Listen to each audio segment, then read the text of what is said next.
Good morning. Welcome, everyone. We're just letting everybody come in. Good morning, everyone. Morning, Tara. How's everybody? Good morning. Good morning. I'm going to ask everybody, if you don't mind muting yourself. Maddie, if you are able to mute the group, that would be fantastic. We'll go through housekeeping in a minute, but just so that there's no awful reverb coming in, that would be lovely. And we'll just let everybody get settled into space and coming into our annual general meeting. Great. So I will declare the annual general meeting for UN Women Aotearoa New Zealand being held virtually on Zoom and in hubs in Christchurch and Wellington on Saturday, the 18th of June at 10:32, formally opened. So welcome, everyone. As I mentioned, for those of you who are just joining, if a little bit of housekeeping before we get started, if everyone would kindly mute themselves, we have a really exciting program today with some esteemed speakers from the UN Women family joining us to give an overview of our programs and projects here in the Pacific. And it is sure to be a wonderful morning, and I want to thank everybody for taking the time on their Saturday to join us. So before we start, I would like to invite UN Women Auckland Regional Committee member Rangitanoa Black to open our meeting the way that we open every meeting of UN Women Aotearoa New Zealand, with a karakia. So Rangitanoa Black is a native speaker of the Ngātuhoi dialect of Te Urewera Forest. She is a writer, a poet, a composer, a teacher, a broadcaster, an academic, and an activist. She is dedicated and committed to helping create an authentic space and voice for young women that demonstrate exceptional talents as leaders. She is an experienced bilingual communicator and has led the honor and pleasure of knowing and working alongside Maori and Indigenous women across the globe, underpinning the right to self-determination and a right to claim their sovereign identity. So we'll start now with our karakia, and Rangitanoa, if you would kindly unmute yourself, we will all follow along.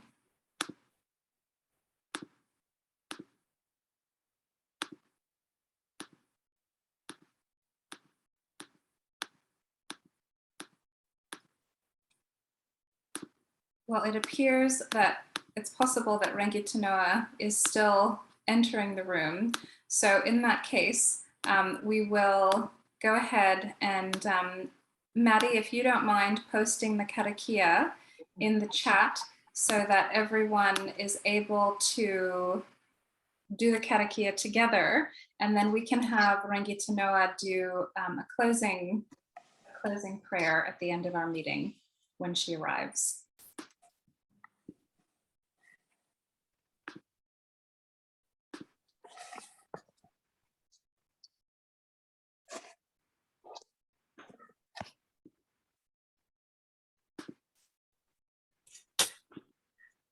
While Maddie's doing that, I will do a welcome and do a formal welcoming to everybody. So it's really lovely to see everybody's faces on the Zoom this morning. Everyone who is Zooming into the meeting, do say hello in the chat and let us know where you're calling in from. I'd also like to have a very big wave from all of those individuals who are convening together in Wellington and in Christchurch. So do give a big wave and a hearty hello. It's really wonderful to have everybody be able to participate in groups. I know that COVID now sweeping the country has really put a damper on our ability to meet in person like we normally do, but luckily we're able to come together today.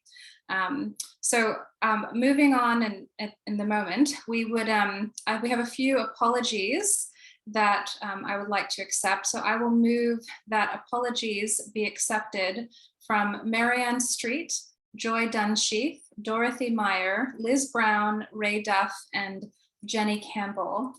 May I kindly have a seconder for the acceptance of those apologies, please? I'm happy to second those. Thank you, Catherine, for seconding those. All those in favor of accepting the apologies of the aforementioned individuals, kindly say aye and raise your hand. Great. Wonderful, thank you. Fantastic. So I will, I'll start with some opening remarks here until we are able to move forward and back with the program. So UN Women is the United Nations entity for gender equality and the empowerment of women, with a mission to ensure that globally all women and girls have equal opportunities.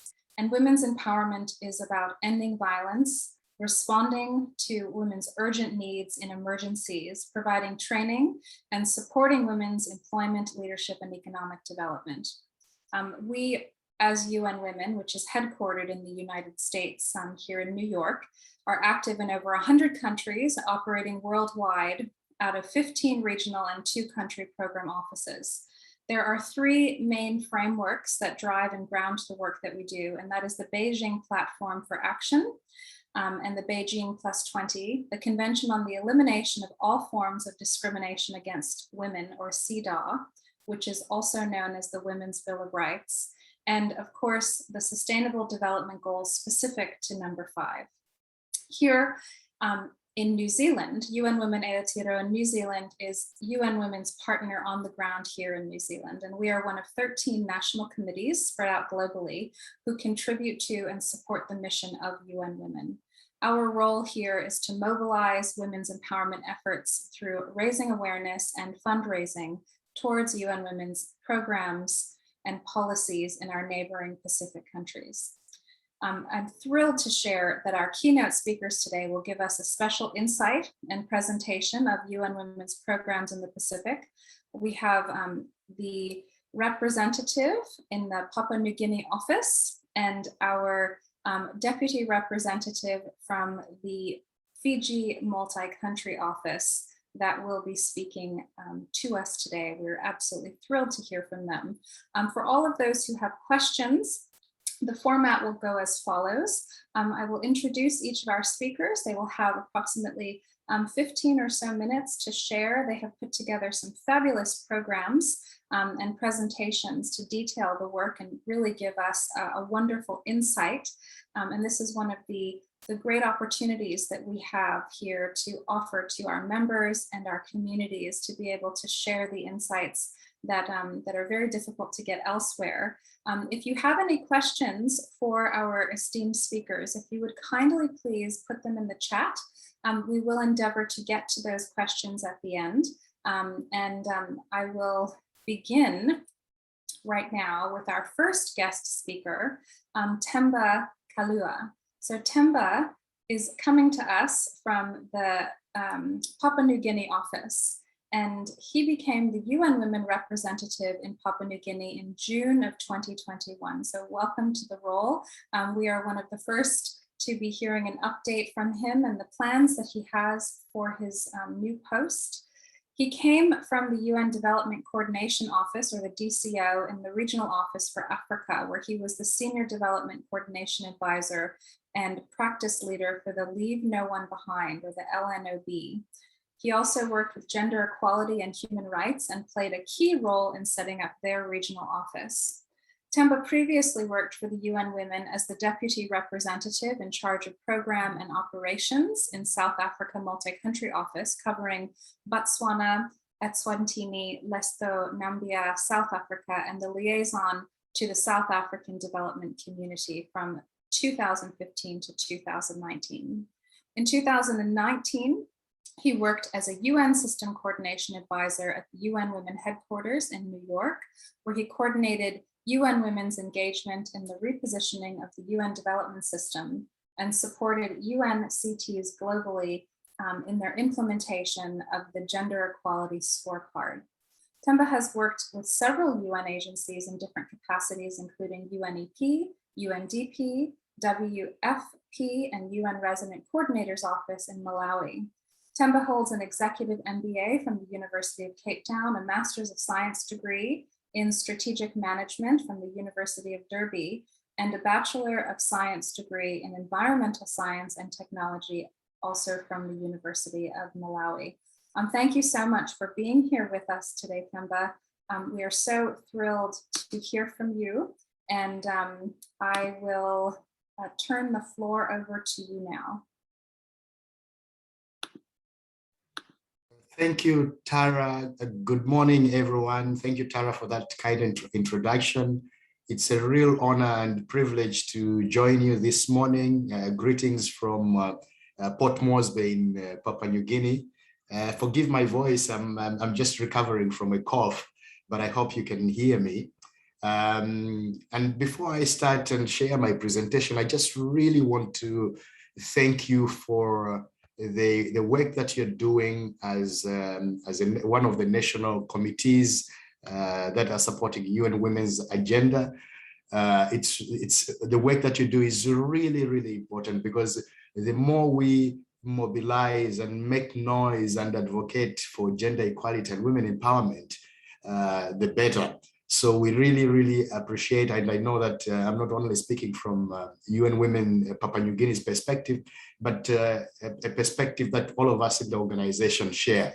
So in the next couple of slides, I would like just to share with you a little bit about our context here in Papua New Guinea, and how as UN Women we are responding to some of the challenges. And I look very much forward to the interaction that we will have. I will also share a document which provides some key highlights of the progress that we're making here, particularly last year, which was one of our challenging years because of the COVID pandemic. So I hope you can see my presentation, but in terms of outline, I just want to share a little bit about the context. I will zoom in specifically on women's political participation, because as you may know, we are actually in an election period in Papua New Guinea.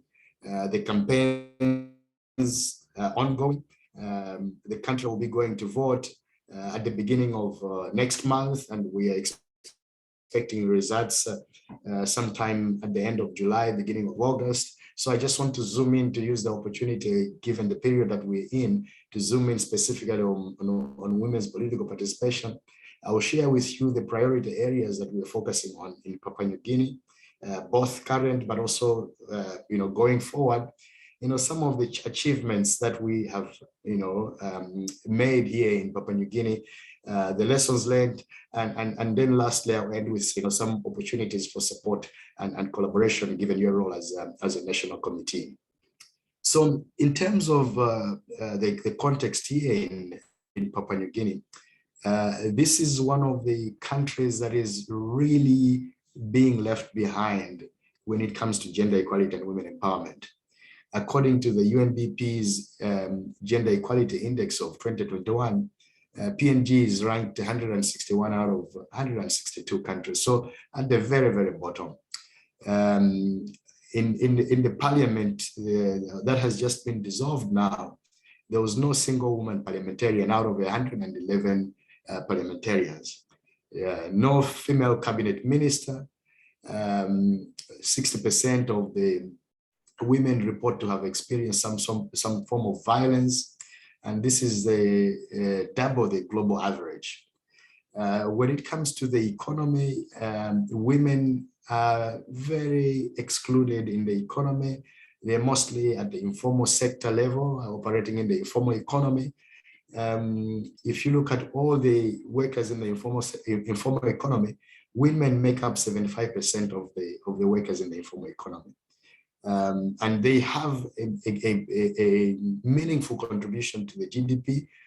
We did an informal economy audit together with the government, and the estimates were that 60% of the GDP comes from the women's contribution in the informal economy. But again, being the informal economy, there are lots of challenges that women face, from lack of protection, from labor laws, from issues of violence. So many barriers that women are experiencing because of just operating in the informal sector. 85% of the population is rural. And most of the areas are so hard to visit. You can't access them by road. Even now, during the campaign period, I met one of the candidates who is contesting, and she was telling me that the only way she can reach the constituents that she is campaigning for is through chopper, helicopter, because there is no way of reaching those areas with just by road, for example. And this makes it difficult, particularly when it comes to our work as a UN, because oftentimes these are the areas and these are the populations that we want to reach. And so in our thinking as young women, we are actually being very deliberate in terms of leaving no one behind. How do we work in such a way that even these communities who are often also having so many multiple levels of discrimination are not left behind. COVID pandemic affected all of us, but here in PNG, the challenge has been that there's been a lot of vaccine hesitancy, and even as we speak now, only 6% of the population has been vaccinated. So very, very low vaccination rates. We also saw an increase of gender-based violence during the periods of lockdown. And so this is one area that as the country is recovering from COVID, we are paying particular attention on how we can support women recover better and also contribute to the recovery efforts. Now, zooming in on the women's political participation, like I highlighted, we have elections this year. If you look at historically, since independence in 1975, only 7 women have been elected to national parliament, compared to 900 men who have passed the corridors of parliament as members of parliament. So you can imagine, out of about 900 parliamentarians in the last 46 years or so, only 7 have been women. And the table that I'm showing on this slide is just showing you from 1977 the various elections and the parliaments, what has been the representation of women. And you can see that at any particular moment, there's never been more than 3 women in parliament, and over 100 men, male parliamentarians at a time. In local government, we have less than 2% of women representation, despite having legal provisions for 10% minimum representation. There are different challenges that contribute to or that are barriers to women's political participation. There is what is known as family or community voting. So basically, the community votes as a block. So the community is agreeing that we're going to vote for such a candidate. And this is not only something that happens with, perhaps one would think that maybe this is for women who illiterate, but actually it's not like that. I was actually intrigued because recently UN Women convened a number of development partners who are working in the gender space just to discuss women's political participation. And it was an informal gathering. We had members from different development partners. And one of the ladies, a senior national Papua New Guinean, actually was sharing that even herself, during the last election, she was barred from voting, and she had to vote together with the family. So whatever the family, and mostly it's men deciding, whatever they decided, them as a family individually did not have a say on that. One of the issues that we have also picked up is underrepresentation of women in the Electoral Commission, particularly as polling officials. There is also very little support from political parties, and most of the women stand as independents. So one of the one of the things that we're doing when I'm talking about our work on promoting women's political participation is actually to engage with political parties and encouraging them to make sure that they have systems and mechanisms in place that support women's political participation, including, perhaps setting aside specific quotas.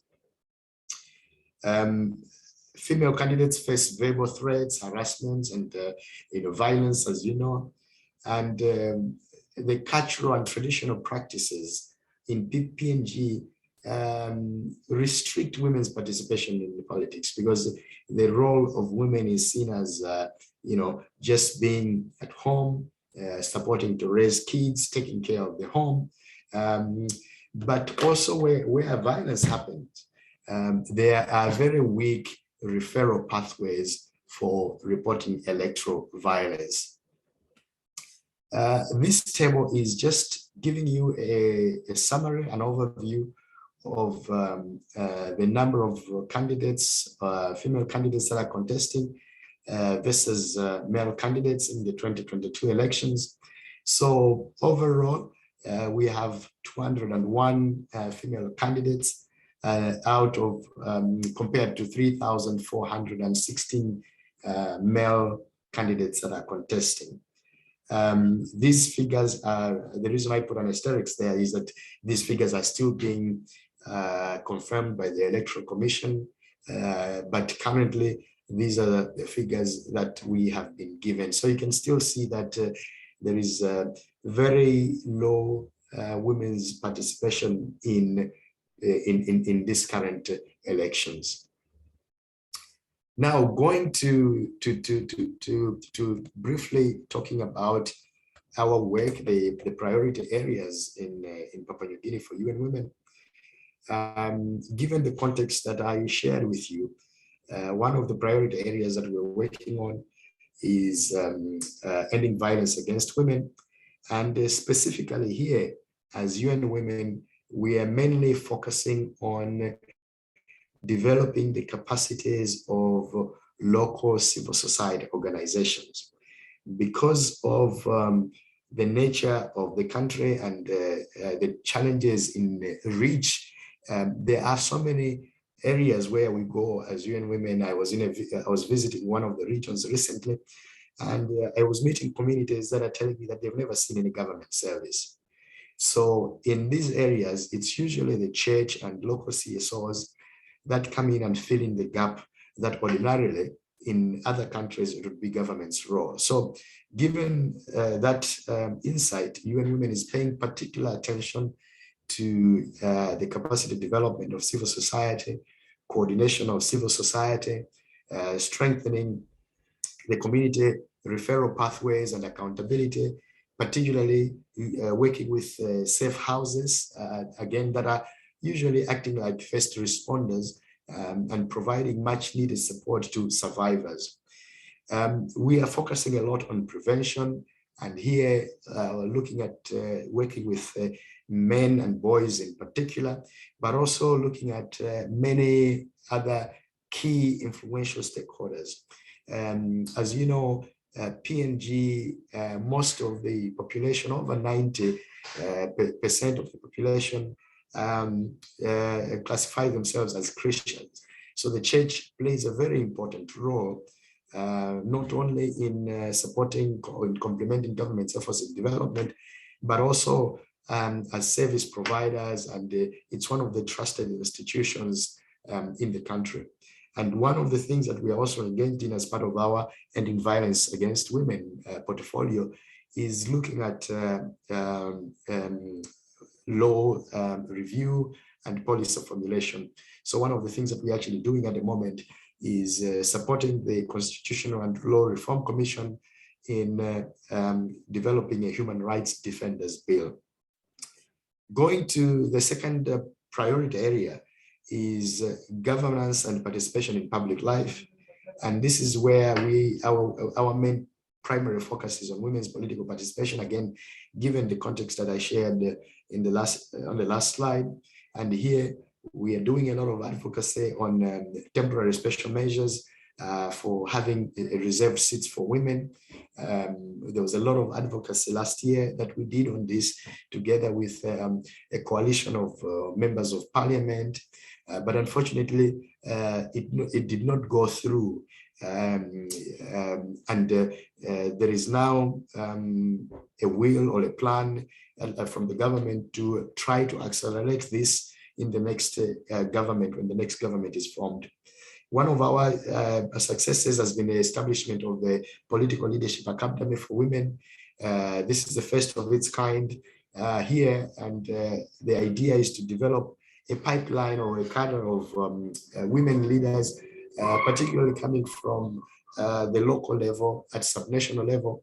And some of the women that actually we have mentored and trained as part of this academy, which has been established at a local institution, are contesting in this election, and we are keeping our fingers crossed that hopefully some of them will make it.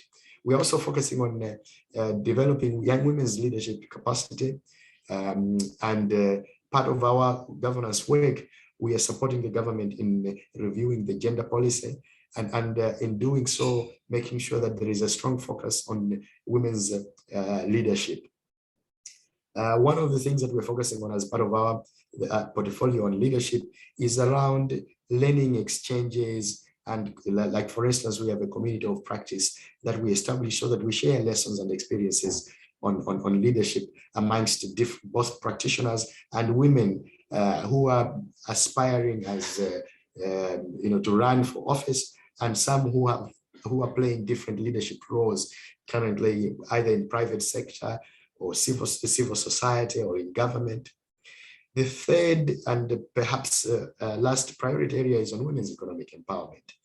Given the context that I shared, that most of the women are in the informal economy, our work has primarily focused at the informal economy level, mainly working in markets, making sure that markets are safe for women, both as vendors and also as for women who are just going to buy different commodities at the market. We have worked to strengthen market governance. We are currently working in 15 markets, and women are now part of the decision making, part of the market management.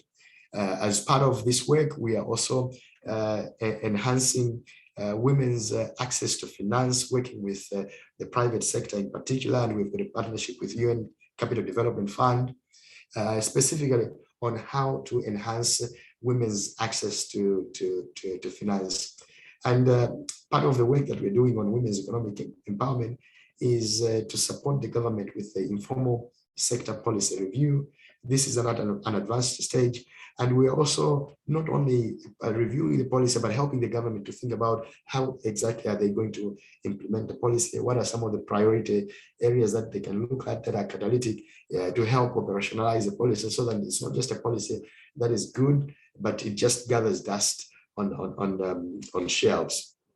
One of our aspirations is that our work on women economic empowerment, in as much as it's focusing on the informal economy, we want to eventually graduate them to go to the formal economy.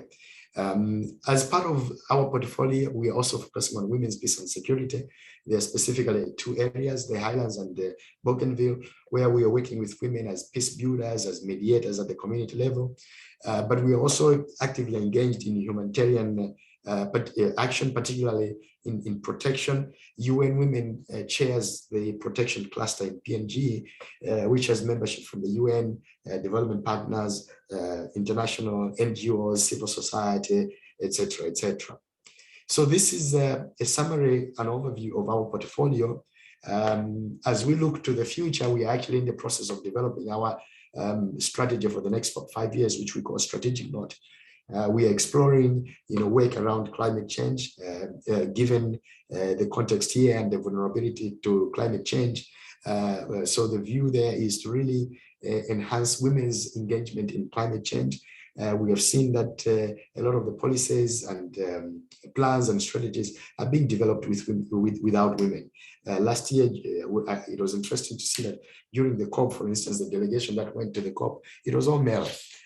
So we are trying to work with government and different stakeholders to explore and enhance women's participation in climate change, but also showcasing that women are already at the forefront in leading on various climate change adaptation initiatives at the community level.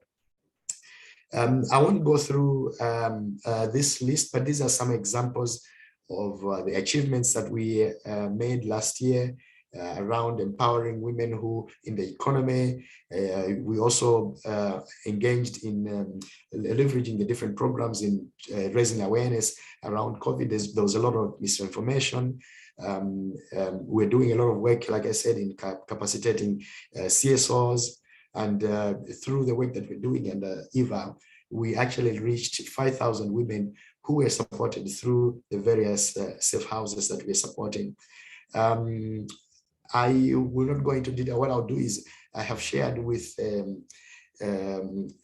colleagues there a summary of some of the highlights that we achieved so that they can share with you, but maybe at the end I can also share the document on the chat. So I thought it would also be important to share with you some of the lessons that we're learning. So one is the need for sustained advocacy, especially for political sensitive agenda. So this issue of special or reserved seats for women and quotas seems straightforward if you're looking at these things from an objective point of view, but interesting, such a politically sensitive issue last year for us in Papua New Guinea. And although all the politicians and all the leaders were saying the right things, and we thought we were making progress, at the end, we felt like there wasn't enough political will to sustain this. So the need for sustained advocacy, a joint up advocacy, and this is what we are trying to facilitate as UN Women, to bring in different development partners, so that our engagements as different development partners at the highest level, so when ambassadors and high commissioners are engaging with government, we could be speaking from the same script, and we are having the same key messages around these issues.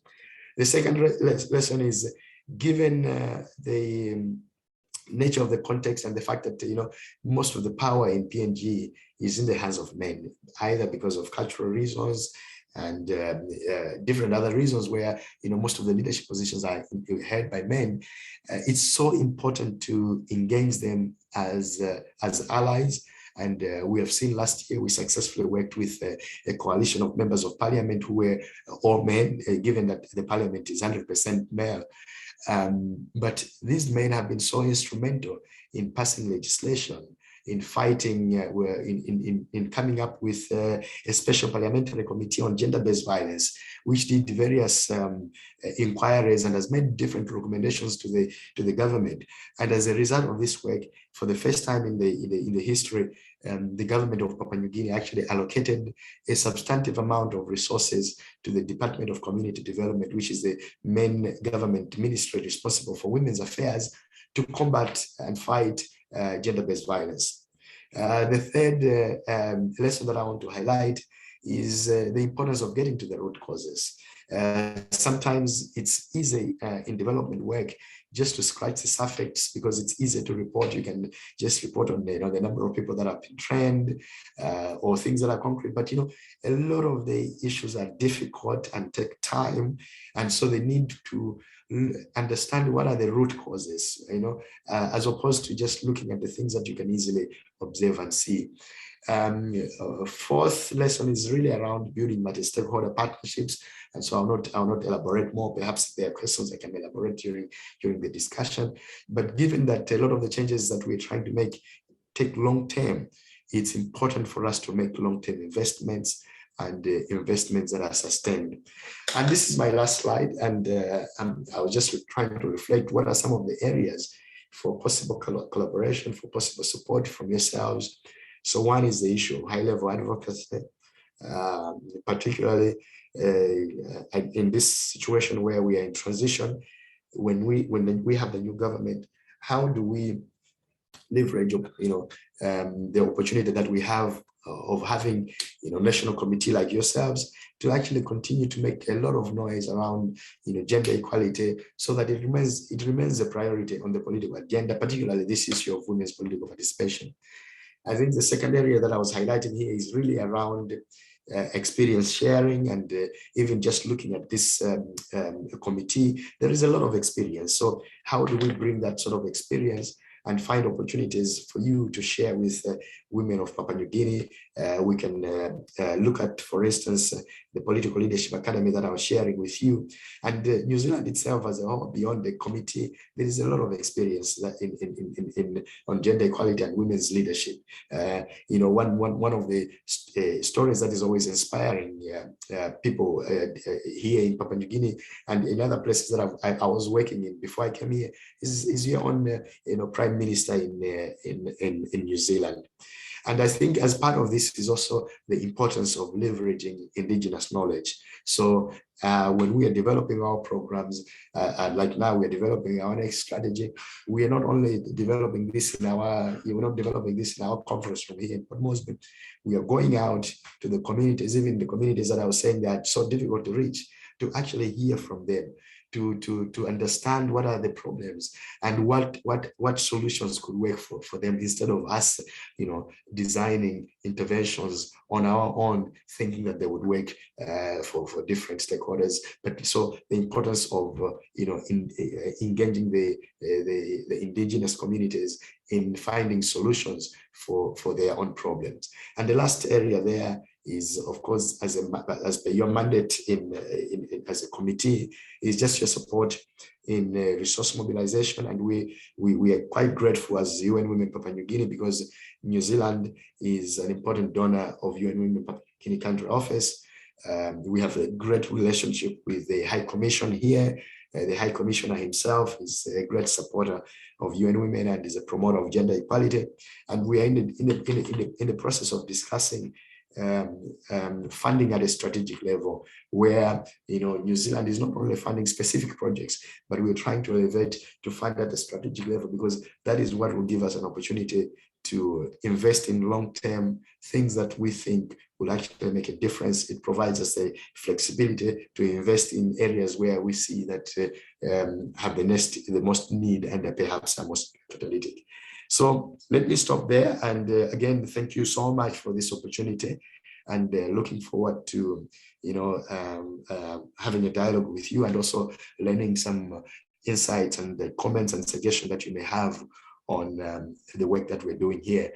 And this is just a slide showing you the team, the Papua New Guinea country office team that is behind the work that I was sharing with you. So thank you very much, and back to you, Tara. Themba, thank you so much. That was an absolutely fabulous presentation. And I know that there are some comments and thoughts in the chat that we will get to after our next presentation. So everybody, please put any thoughts or comments, any areas that you would like Themba, now that we have his very valuable time with us, to answer in the chat, and we will definitely get to them. Just a quick interlude here. I would like to sort of revert back to the beginning of our meeting, and I would like everyone to join Rangitanoa, who has joined us now, in our karakia that we will sort of do a little bit late, but nonetheless here we are, because it's very important that we set the stage and the tone for this very important meeting, people coming from all over Aotearoa. So Rangitanoa, if you would be so kind as to unmute yourself, and the floor is yours. Can you hear me?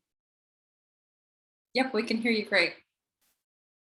Tēnā koe team Themba, mō nā whakamara mai tēnei rā ngā mihi nui kia koe, me o tīpuna, me tō whenua rangatira, me te whare tangata o tō koutou mautere. Oe anō mihi whānui kia koutou e noho mai nā ki te whakarongo i nā take hai here here mā tātou. Hera i te mea hou, engari whakarahia tēnei kaupapa mō te moana nui a kiwa, ki te whakatinana i ona whakaaro, nā iwi e tau ana ki runga i nā mautere, no reira kia inoi tātou. E io nui runga i te rangi e tui honei whakarongo i hotu tiro iho. E whiro nui runga i te papa nei, tēnei a tāne ka huakina. Waerea runga i te rangi e tui honei, waerea i runga i te papa e takoto nei, waerea i runga, waerea i raro. Waerea i runga i ngā tuputupu a tāne. Waerea kia eke ki runga o mātangi reia. no haramai te toki. Haumi e hui e taiki e. Rangitana, thank you so much. Before we jump into our next guest speaker, I would just want to point out that we have people zooming in now from all over the country, and it's really exciting to see everybody in the chat. We've got Renee from Christchurch, we've got Bhavni coming in from Auckland.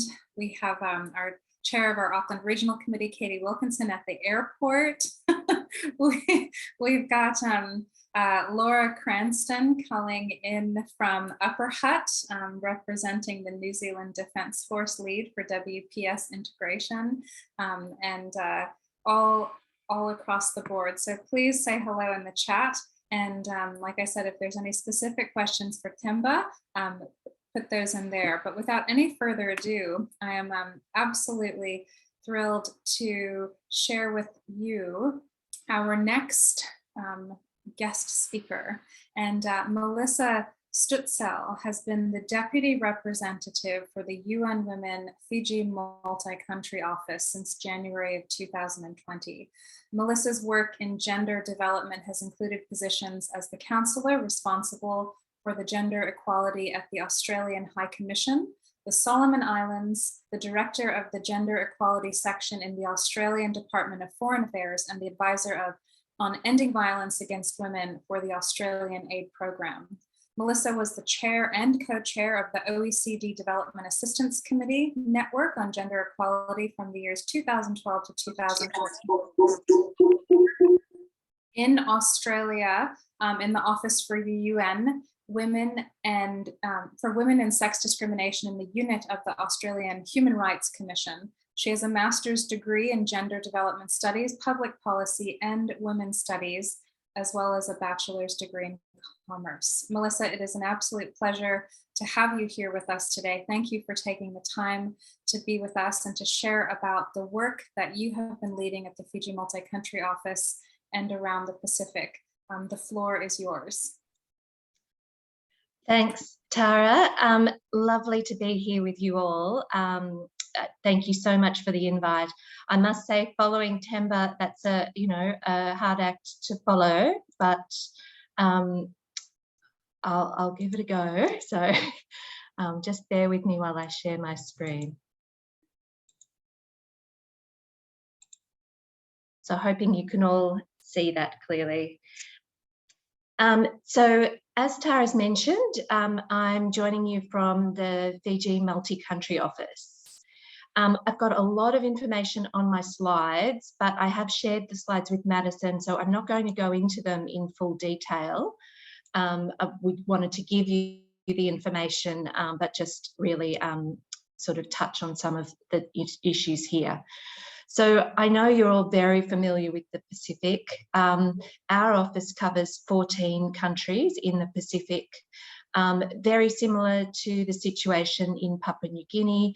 We have some of the highest rates of violence against women in the world.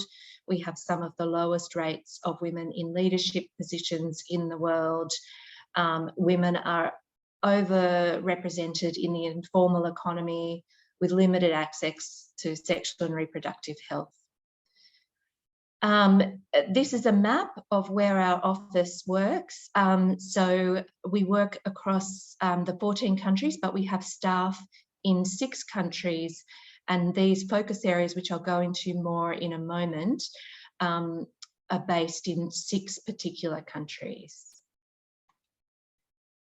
So in terms of our context, this year we've got 2 new projects starting up. One is the second phase of a program called Markets for Change, and the other is a new program called Women's Resilience to Disasters.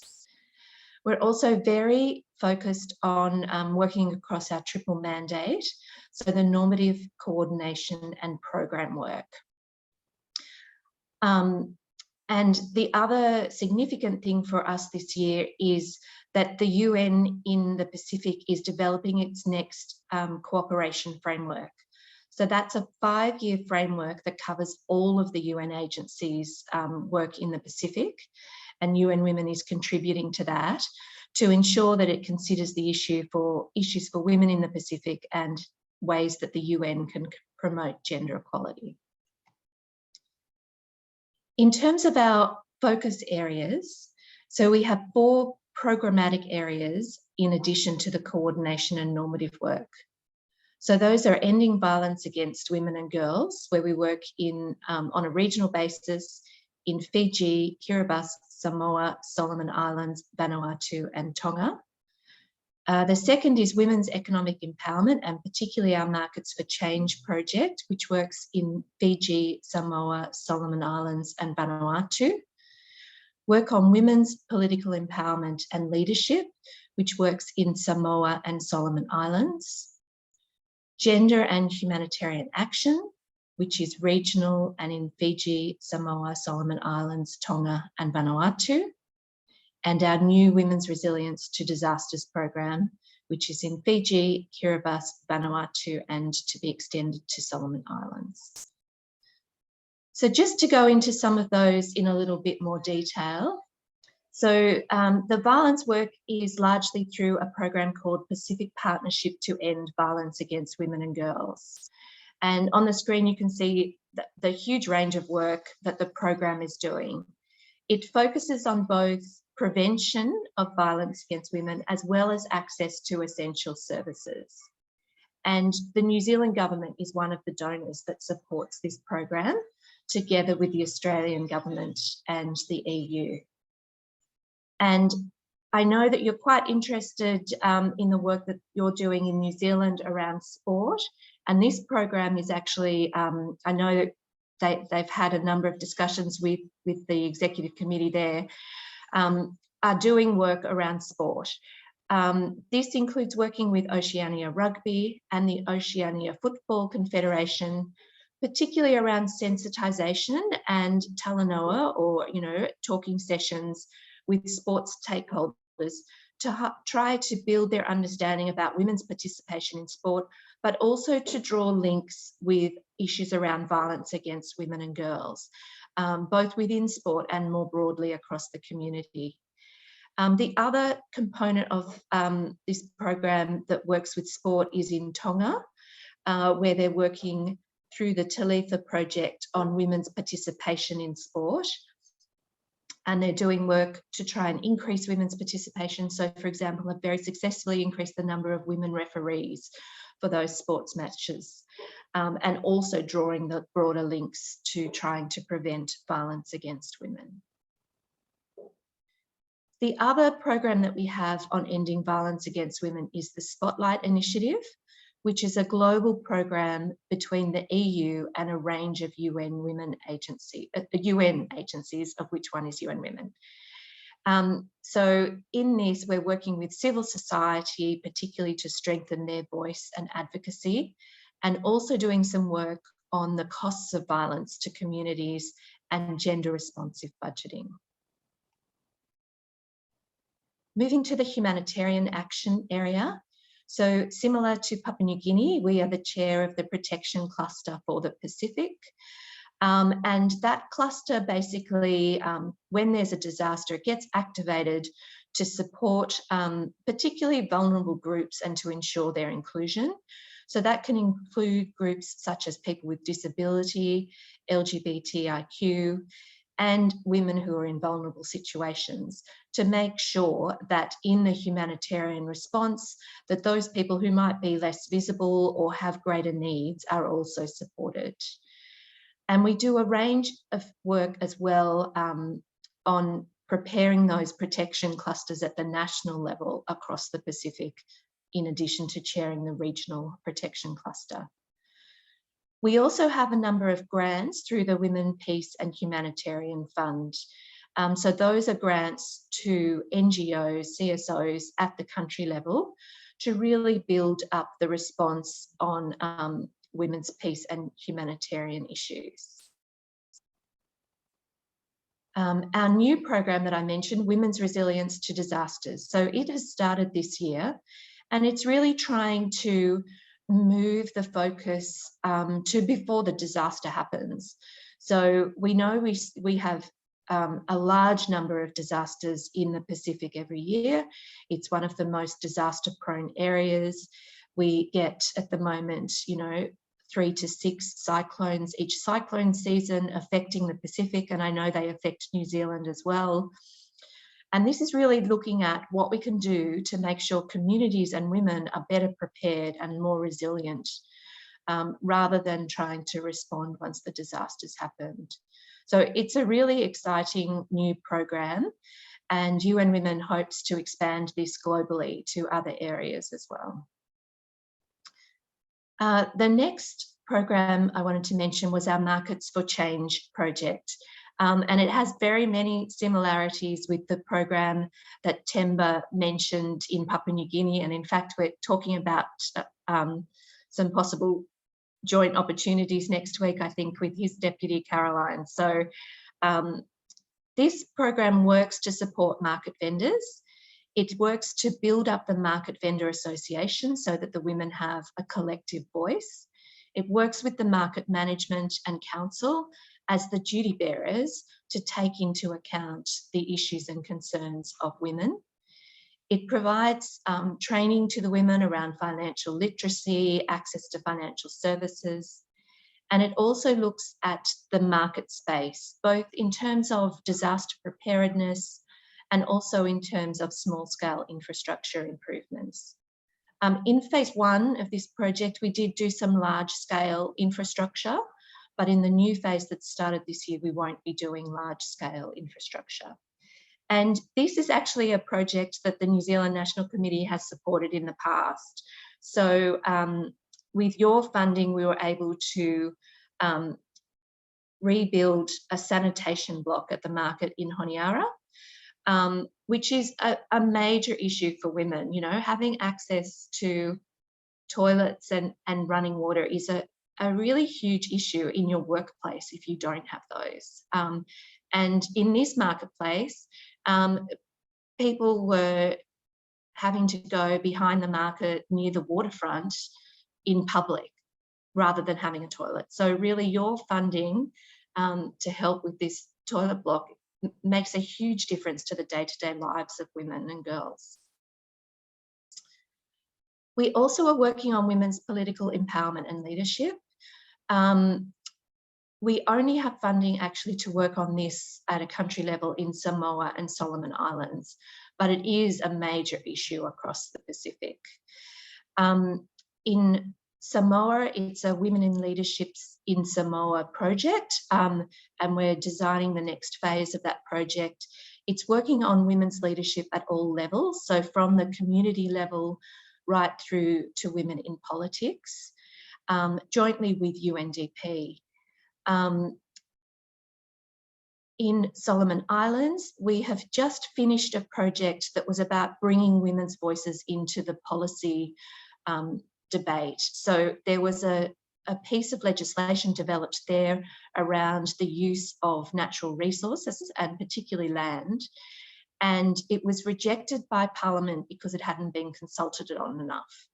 And we were able to work with UNDP with funding from the UN Peacebuilding Fund to make sure that women's voices were part of that consultation.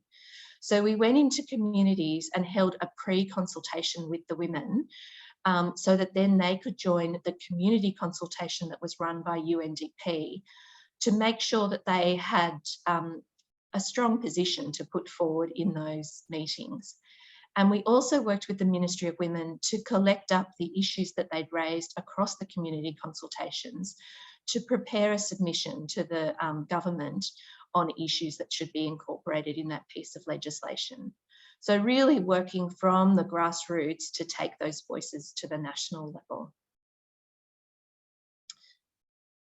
On the normative and coordination work, so the focus of the normative work is really about how we can bring those global standards that are set, CEDAW, Beijing Platform for Action, the outcome of the Commission on the Status of Women, and make them meaningful at a national level. It's also about making sure we can support the Pacific to feed into those. So, for example, we supported a number of CSO and government representatives to attend the Commission on the Status of Women this year, to make sure that the Pacific was part of those discussions on gender and climate change. We also work to help make that normative work meaningful at the national level by helping to translate it into tools, policies, assessments. And so we've just got a couple of examples here about helping work with Samoa about doing gender responsive budgeting in their government, which will help them figure out how to allocate funding and spending to support women and girls in line with those international commitments. On the coordination work, a large part of that work is really coordinating with other UN agencies. We have a number of mechanisms in the Pacific to do that, where we regularly meet as the UN to discuss our work and how we can improve our joint work. And we also do coordination with regional organisations, so the Pacific Islands Forum, the Pacific Community, to make sure that we're coordinating and making the biggest impact we can for women through the work that we do. Here just are some of the partnerships that we have. So we have a very broad range of partnerships across government, CSOs, private sector, UN agencies. Of interest to you might be that we have started talking with Auckland University about some possible partnerships with them. One of which is a joint proposal that will be a 3-country proposal with one of the Australian universities, Auckland University and us, to do some work around gender, climate change and mobility and migration.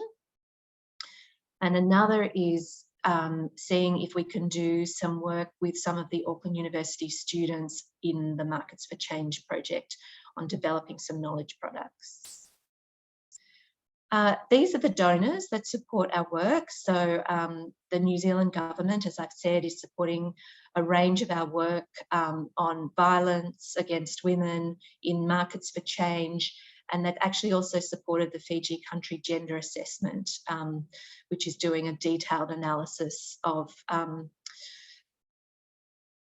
the gender issues across a range of areas.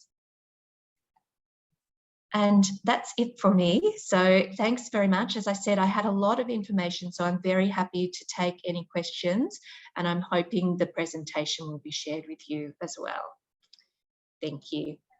Thanks so much, Melissa. That was fabulous. And it's always wonderful for our members and our empowerment partners and the community to really see how New Zealand and the New Zealand National Committee help support the good work that you're doing, and what else we can do to continue to support that and engage in really meaningful ways.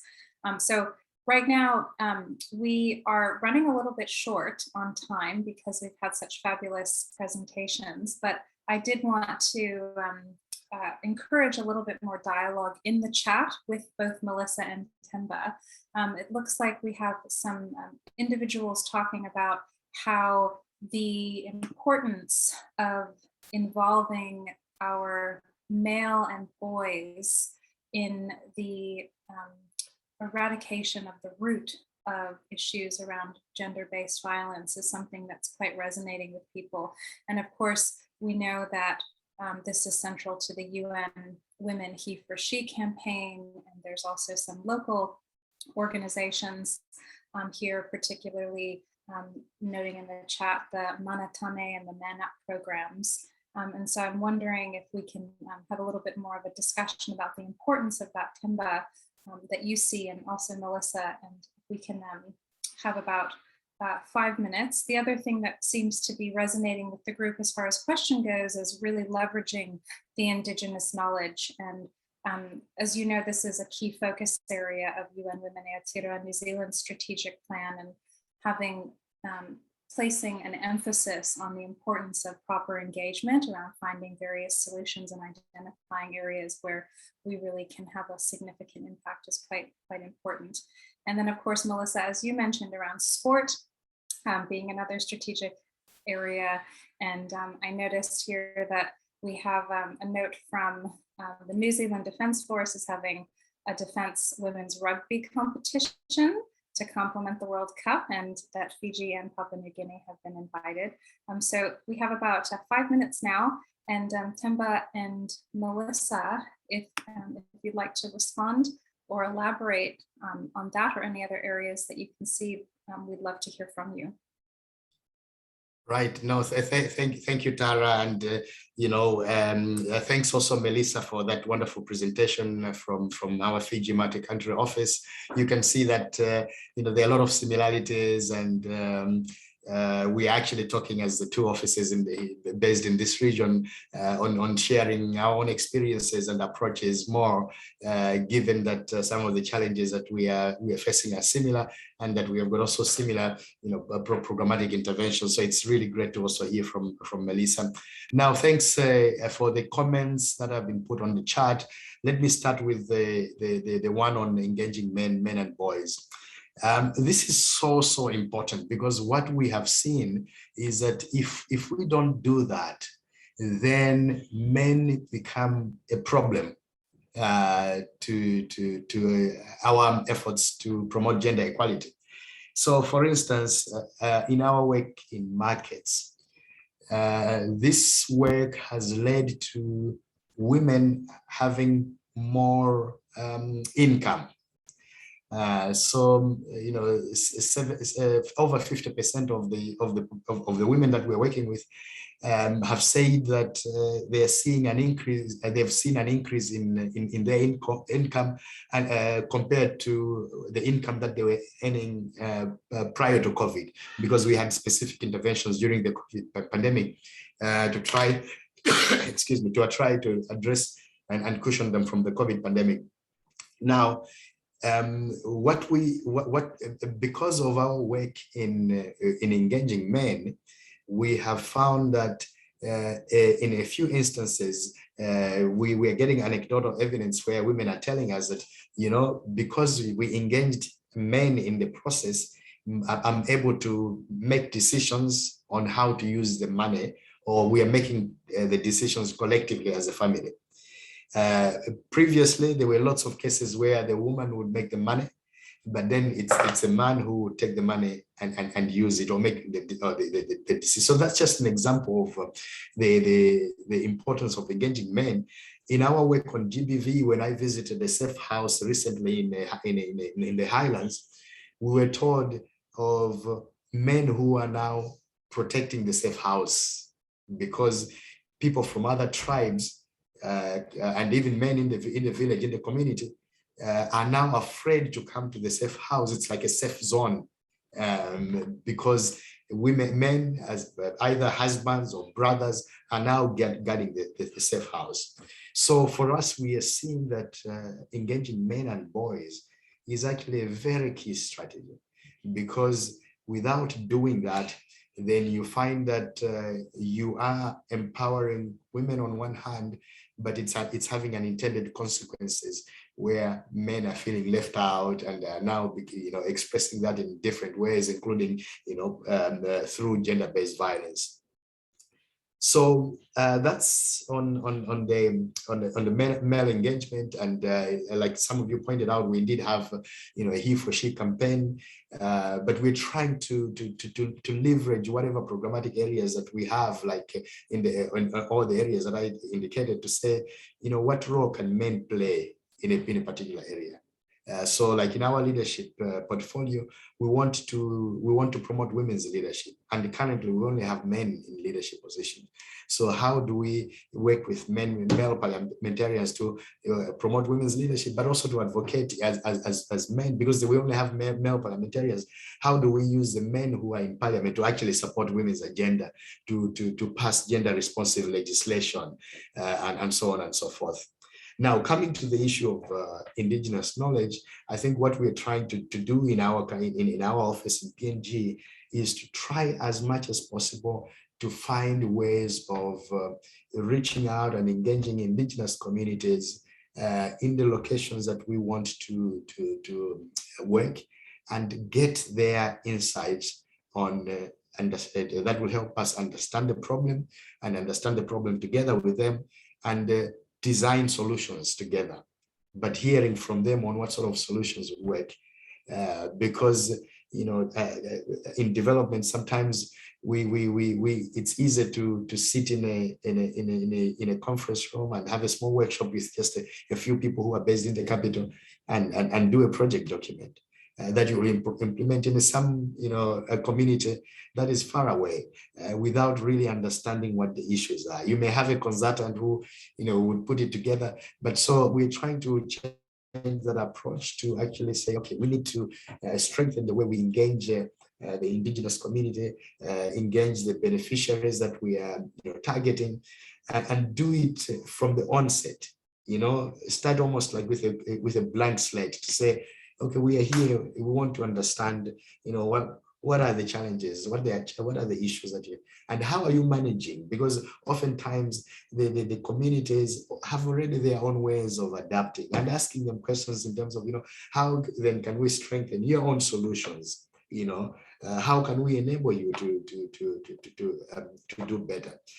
So this is something that we are trying to apply now. Like I said, we are in the process of developing our new strategic note for UN Women. And we see that, the co-creation bit is so vital for us. And so far in the communities that we have engaged with and tried to do this, they seem to really appreciate it so much. And but the reason why I'm raising this here in this particular platform, because we, like I said on the chat, I know that New Zealand is particularly strong on engaging indigenous communities, and I think this is one area where perhaps as UN Women, we can learn more from you and the various partners there, so that our approaches are informed by the experience that you have had in New Zealand. I'll stop there, and also I'm very curious to listen from Melissa as well. Thanks, Themba. I might just jump straight in and just try to answer some of the questions in the chat. So there was one about the Women, Peace and Security National Action Plan that was mentioned on one of the slides. So the Solomon Islands government is the only country to have a national level action plan on women, peace and security amongst the Pacific Islands.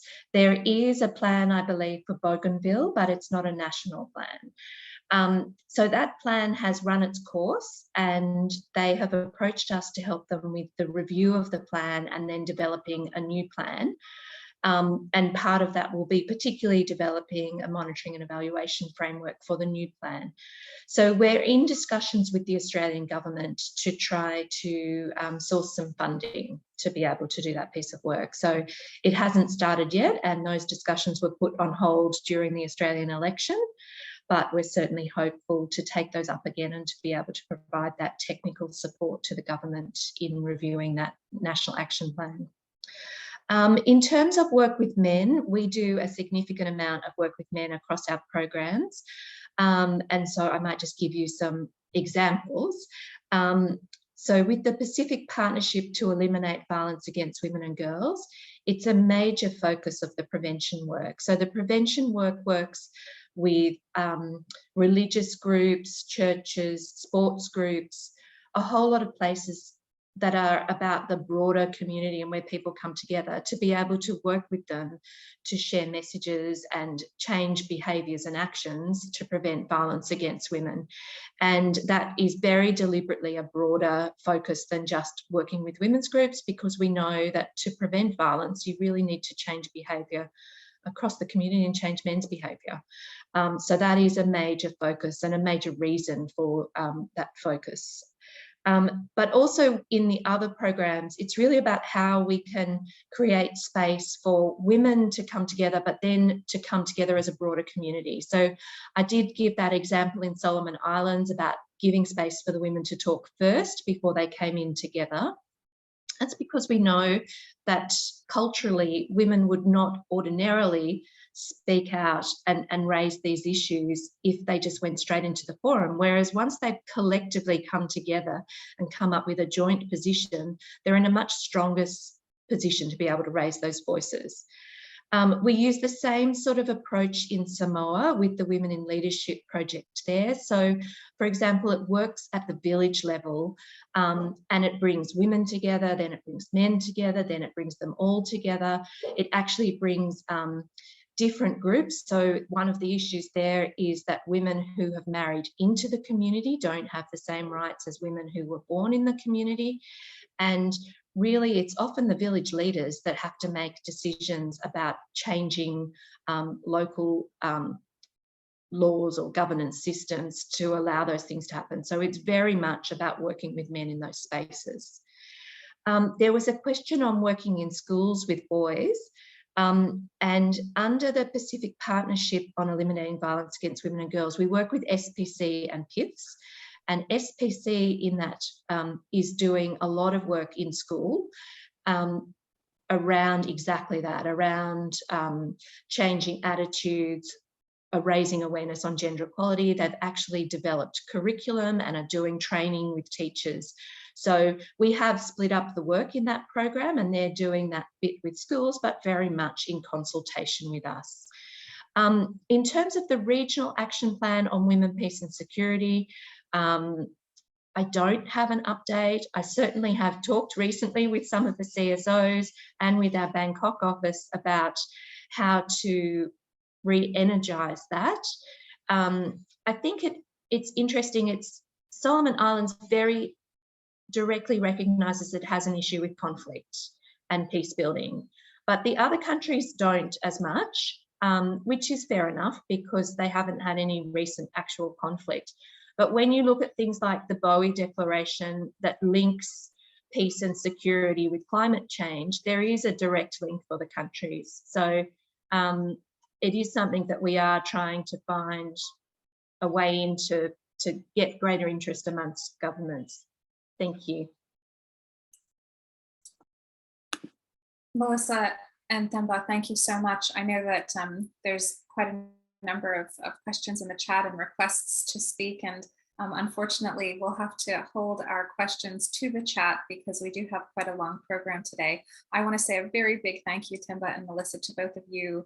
This has been extraordinarily informative. We look forward to providing updates from your offices respectively to our members and to our partners here in New Zealand, and keeping the lines of communication and dialogue open so that we can help support the various initiatives that you're doing. So everybody who's here today, if you do have any specific thoughts, please send them through to info@unwomen.org.nz, and we will make sure that we can bring everything together so that we can keep these relationships close.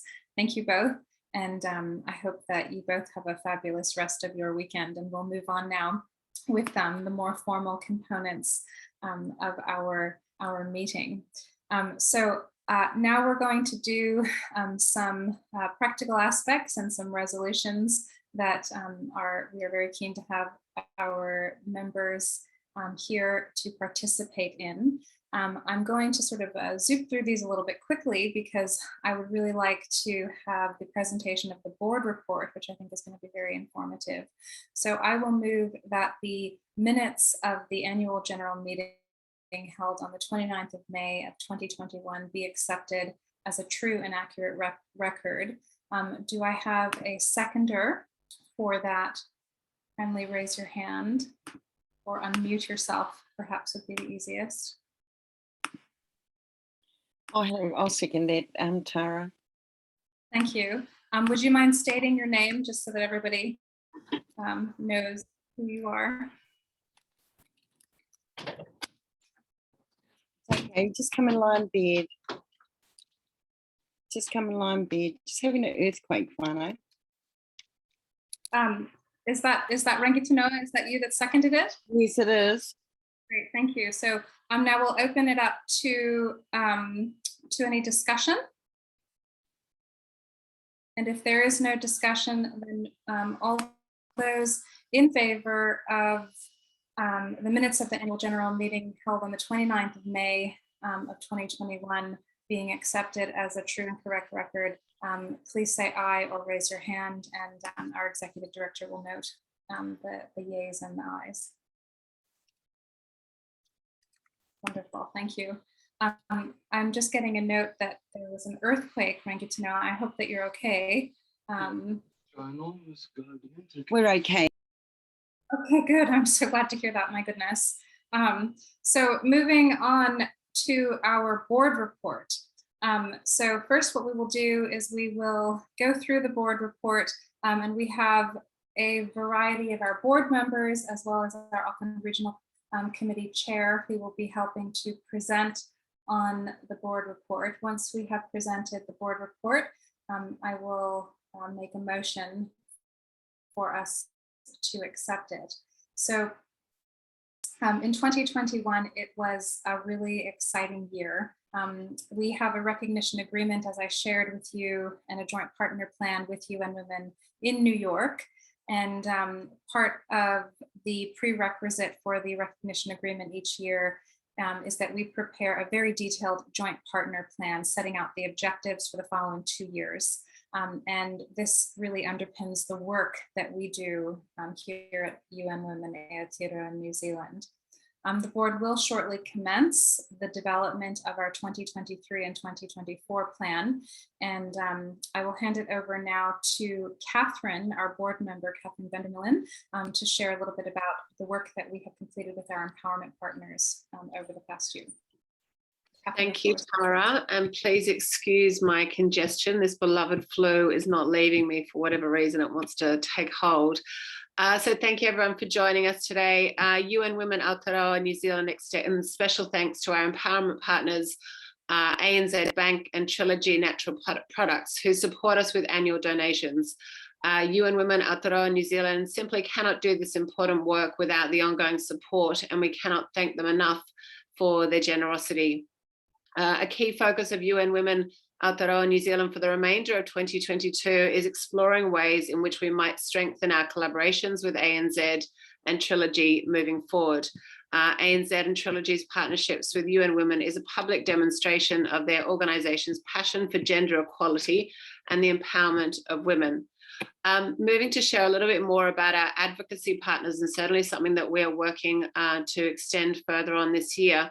UN Women Aotearoa New Zealand also extends special thanks to our advocacy partners, Everblue, Women's Leadership Institute, and Dunedin Events. Advocacy partners make a significant contribution to enabling UN Women Aotearoa New Zealand to fulfill its operational functions, and we thank them for being at the forefront alongside UN Women, working to empower women and ensure gender equality in over 100 countries, including our own neighbourhood, the Pacific, and around the world. We are pleased to partner with the Women's Leaders Institute for the first time in 2022. The summit will take place on the 24th and 25th of August with an incredible lineup of inspirational speakers. You can join the exciting event with 10% of event proceeds being donated to UN Women's programs in our neighbouring Pacific countries and around the world, ensuring all women and girls have equal opportunities. And one of the other projects that I've also been working on alongside Suzanne, our immediate past president, UN Women Aotearoa is pleased to partner with Dunedin Venues for their Women You Can Bank On event, returning for its 6th year on Thursday, the 15th of September. We've got Juzzy Ross, who's also in the room today, who'll be speaking at that event, Eve McCallum, alongside a whole host of other amazing speakers. I have a feeling the event may be well and truly sold out, but there may still be some final last minute tickets for Thursday, the 15th of September. This year's theme is the International Women's Day theme of Gender Equality Today for a Sustainable Tomorrow, with a portion of each ticket price being donated to UN Women Aotearoa New Zealand. Over to you, Tara. Thank you so much, Catherine. So part of our key activities that we did this year, International Women's Day is always, every day is International Women's Day for UN Women. And we were delighted to co-host the UN Women Aotearoa New Zealand and Zonta Wellington's International Women's Day that we have hosted our parliamentary breakfast for a number of years now. Unfortunately, due to COVID, as lots of things were, we were forced to be online, but that didn't seem to damper the celebration at all. Excellency, the Right Honourable Dame Cindy Kiro, Governor General of New Zealand. We had the Honourable Jan Tinetti, the Minister of Internal Affairs and the Minister for Women. We had fabulous keynotes from next generation leaders, including Sophie Hannaford, and we had esteemed leaders within New Zealand, such as Rajna Patel. And the board would like to extend a very special thank you to the IWD Organizing Committee for their efforts in organizing another highly successful event. Ricky, I'm going to hand it over to you now. Ricky is one of our, Ricky Woods is one of our board members, and she'll be sharing about the good work that she has helped do along with the board for the 16 days of activism to end violence against women. Ricky, over to you, please. Thank you, Tara, and thank you everyone also for being here today. 16 Days of Activism. It's an annual international campaign that kicks off each year on the 25th of November, which is the International Day for the Elimination of Violence Against Women. And it runs until the 10th of December, which is World Human Rights Day. It was actually started by activists at the inaugural Women's Global Leadership Institute in 1991. And continues to be coordinated each year by the Centre for Women's Global Leadership. In support of the civil society initiative, the United Nations General Unite by 2030 to End Violence Against Women campaign, UNITE campaign as we like to call it, it's a bit of a mouthful, calls for global actions to increase awareness, galvanise advocacy efforts, and share knowledge and innovations. In 2021, we saw a historical world first where board members and empowerment volunteers successfully campaigned to orange the parliament, encouraging MPs to wear orange in support of elimination of violence against women. We also held a film fundraiser in Wellington for a movie called Breaking Bread. The Wellington Film Fundraiser was a fun, engaging event, and we sold 94 tickets and raised funds for the Kiribati Women and Children's Support Centre, a UN women project in the Pacific. The board of UN Women Aotearoa New Zealand would like to extend a special thank you to the wonderful board members and incredible empowerment partners who made these 16-day activities and events a huge success.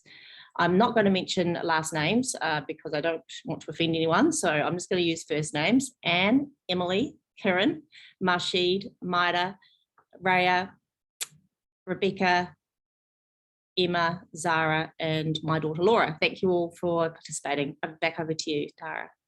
Thank you so much, Ricky. We also this year good work that UN Women does around the UN Women's Empowerment Principles. So the UN Women's Empowerment Principles is a partnership between UN Women and the UN Global Compact. Here in New Zealand, since its inception, it has been run by a partnership of organizations, and we have continued to develop the WEPS, as it's known, as a high priority of UN Women New Zealand. We'd like to do some special acknowledgements this year and thanks given to our partner chairs, including the past chair of UN Women's Empowerment Principles, Vicky Mee, for her years of work as chair of the committee, and also to Soella Cumming for her commitment and contributions, both on behalf of BTPW and Zonto, respectively. COVID did take its toll on our planned activities. We had 2 canceled 10-year celebrations that were hosted by Her Excellency, at the time, Dame Patsy, at Government House in Auckland, and it was quite disappointing. But nonetheless, we will continue to move things not only in person this year as we are able to, but we will be having our White Camellia Awards, which is an extraordinary celebration of all of the signatories that we have around New Zealand, gathering together to celebrate and highlight the good work that's being done on the 7 principles through our New Zealand Global WEP signatories. Another key area of focus of the board this year has been around the sport, and specifically around the Sport for Generation Equality initiative, as Melissa shared. We've been speaking and collaborating with the Fiji Multi-Country Office around ways that we can really make this impactful. We understand that sport holds an enormous capacity to propel gender equality and women and girls empowerment, and it mobilizes the global community, speaking very much to youth. It unites across barriers, cultural differences, and it is a powerful tool to convey important messages when it comes to a positive and celebratory environment, and often to very large audiences.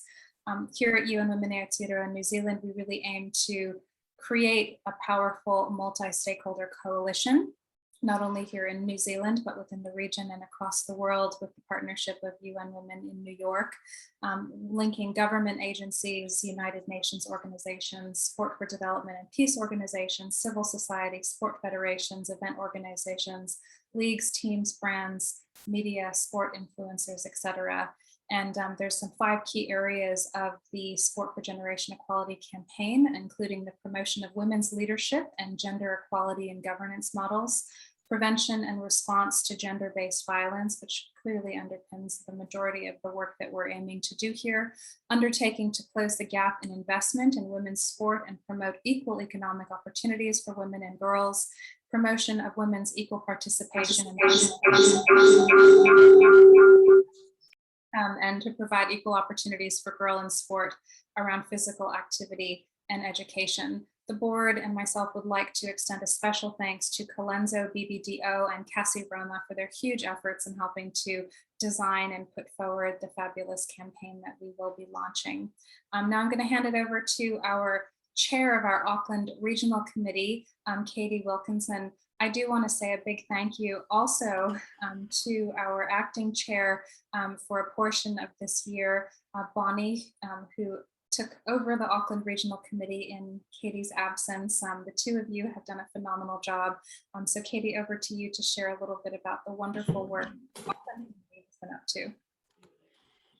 Thank you, Tara. Tēnā koutou katoa. So the Auckland Regional Committee has grown steadily.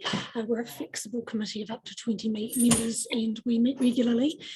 We have new expressions of interest that continue to be received, and these new members are incorporating themselves in the activities of the committee as their calendars permit.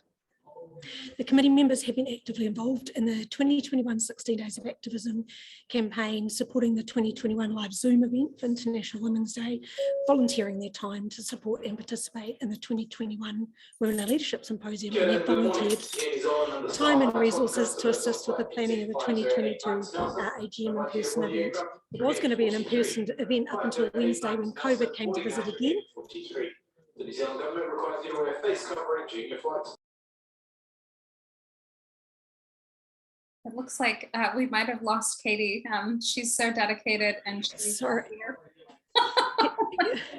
Continue, Katie. We can hear you now. I wasn't sure if you could hear me over that announcement, but anyway, yeah, here we go. So we were having an in-person event. COVID came to visit again, which is quite disappointing. But I thank the committee for their flexibility of joining online at a very last minute. So the last 12 months have been particularly challenging for our committee, with COVID visiting many of our members whānau and lockdowns impacting more than one event that we had planned to be face-to-face. So a key focus for the past year has been the mental health and support of our committee, and it's a credit to everyone for the care each member brought to this. I also want to make a public thank you to Bonnie Henniger, and it's a shame that she's left. She did an amazing job of stepping into the chair role, again, very short notice when I needed a leave of absence for work. So we have amazing membership, and we're looking forward to what happens for us in the mahis that we're involved in the next 12 months. Judy, thank you so much. The Auckland Regional Committee has truly been an inspiration to the board and to myself, and we really look forward to helping to support the good work that you're doing. And hopefully we will see more growth of our regional committees. We have regional committees in Wellington and Christchurch. So if anyone on the call is keen to start a regional committee or to join a regional committee, please reach out to info@unwomen.org.nz. We will connect you with your respective regional committee chairs. Next up, we have a report on our amazing interns, and this is going to be shared by our extraordinary immediate past president, Suzanne McNabb. So Suzanne, the floor is yours. Kia ora koutou, ngā mihi nui kia koutou. Greetings from Christchurch. There might be a bit of feedback here because of the setup that we've got. I'm sorry. But in 2020, we had the opportunity to have, just seeing if we can fix this a bit, to have an intern from Victoria University. And we've developed that relationship, and we've since had 4 interns, and we're about to have another. And the interns do their internship as part of their degree program, and they've contributed in various ways, and some of them have continued as volunteers, which is fantastic because it really helps us with our various campaigns. We've also established a comprehensive policy around volunteers, and we've had an incredible number of empowerment volunteers put themselves forward to be part of it. In fact, we've just established a network so that we can keep the volunteers linked to the various activities that we as a board are engaging in, so that they can decide for themselves what would be the best way that they can contribute. And one of the things, for example, is we've set up a task force for the 16 days of activism, and the first meeting for this year's activities will be on Tuesday. We will also have a task force for our planning for International Women's Day. And just to show you some of the work of the volunteers, when we had our last engagement, we talked about what the volunteers could do about the situation in Ukraine. And so the idea was put forward that they could put up posters around the universities, focusing particularly on UN Women's engagement with women and girls in Ukraine.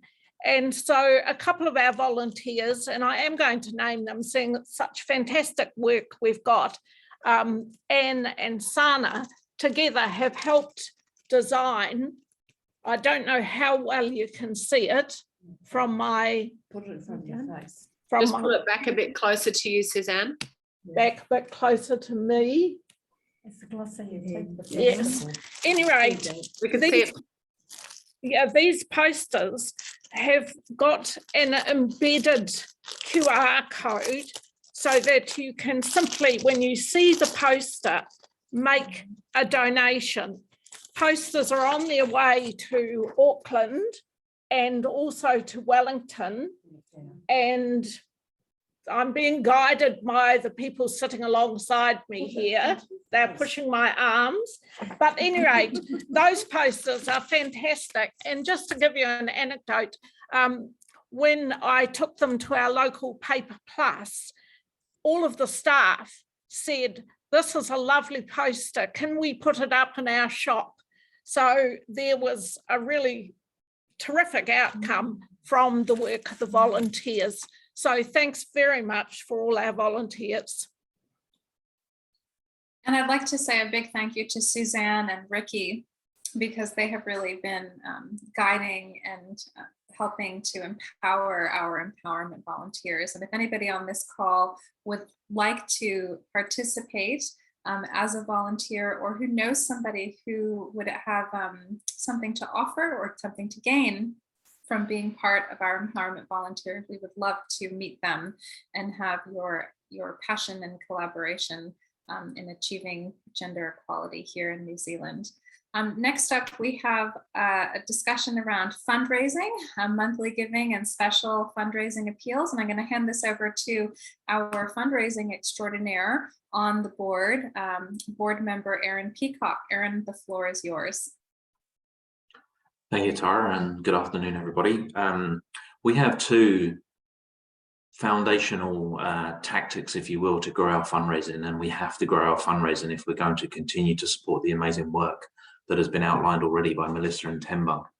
So one of the foundational forms of fundraising that has been highlighted as a priority by UN headquarters has been regular monthly giving. So this will always be, and has been and will continue to be, a priority task for us at UN Women Aotearoa New Zealand. The board is really pleased to announce that for the first time ever, we're just about to embark on a telemarketing campaign to grow that regular giving base of supporters. So in collaboration with UN Women Australia, we will commence that shortly. And I can't overemphasize the importance regular giving, which is, if those who don't know, regular giving is just good people like you and I giving $20, $25 each month. And you can't underestimate how important that will be. UNICEF themselves built themselves into a global fundraising powerhouse by attracting over 4 million regular donors. So we're starting, and we're going to make hopefully good progress in that area. Regular donations will make a significant difference in advancing gender equality and the empowerment of women. And we cannot thank enough our regular donors that we have to date, and those future regular donors that will join us, who will be at the forefront of our work in over 100 countries. Our other area, our other fundamental foundation that we've been working on here has been cash appeals. We've launched 2 emergency appeals this year that have been driven by a massive need in response to the emergencies in Afghanistan and most recently in the Ukraine.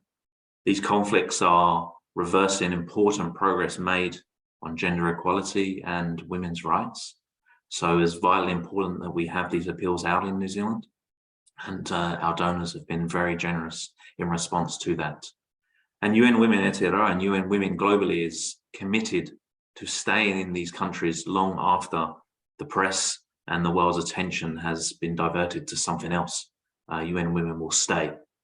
I just want to give a thank you to all our cash donors who have given a gift from the kindness of their heart to those appeals. Back over to Suzanne. Thank you.